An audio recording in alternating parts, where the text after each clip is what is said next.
తండ్రి, ఈరోజు ప్రత్యేకముగా మా యొక్క విచారంలో ఉన్నటువంటి ప్రతి బిడ్డను కూడా దీవించి ఆశీర్వదించండి నాయన. యేసు కార్చినటువంటి పరిశుద్ధమైనటువంటి రక్తము అందరికీ కూడా రక్షణ భాగ్యాన్ని తీసుకుని వస్తూ ఉన్నటువంటిది మా అందరి యొక్క విశ్వాసం. ఈరోజు ప్రత్యేకముగా క్రీస్తు పొందినటువంటి శిలువ పాటులు మరణాన్ని మేమందరం కూడా ధ్యానించుకోబోతూ ఉన్నాం.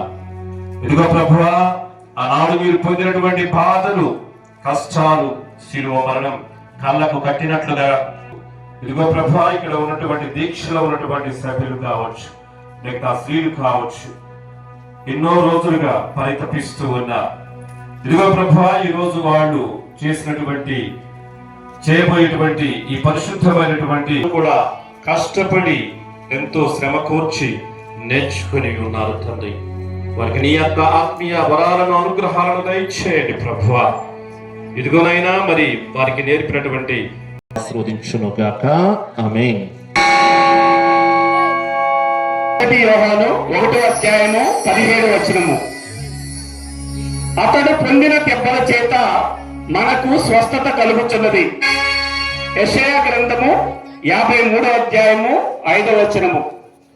అతని మరణము పాప పరిహార బలి ఆయను. యెషయా గ్రంథము 53:10. క్షమించడంలోనే నిజమైన విజయం ఉందని చాటి చెప్పి ప్రేమకు మరణం లేదని నిరూపించిన రోజు, ద్వేషాన్ని క్షమతో గెలిచిన రోజు, క్రీస్తు మన పాపముల నిమిత్తం మరణం పొందిన రోజు, త్యాగాన్ని స్మరించుకునే రోజే పవిత్ర శుక్రవారం.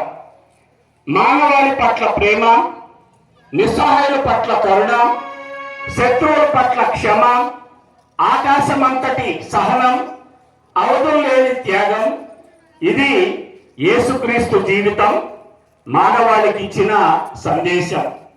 యేసుక్రీస్తు చూపిన ప్రేమ మరియు కరుణ నిరంతరం మన కుటుంబాలపై, మన గ్రామంపై ప్రకాశించాలని కోరుకుంటూ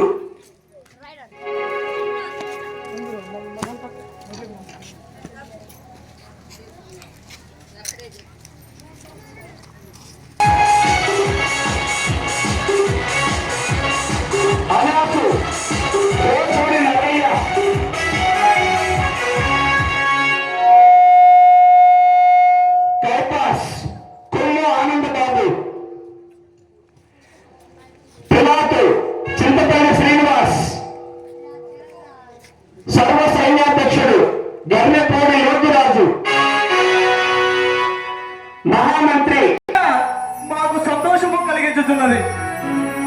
మీ రాకకై మేము ఎదురు చూస్తూ ఉన్నాము.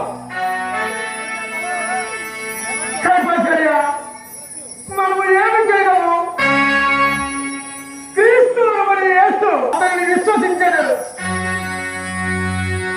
అవును మావా, జాతి అంతయు నాశనం ఒకటి కంటే ప్రజల కొరకు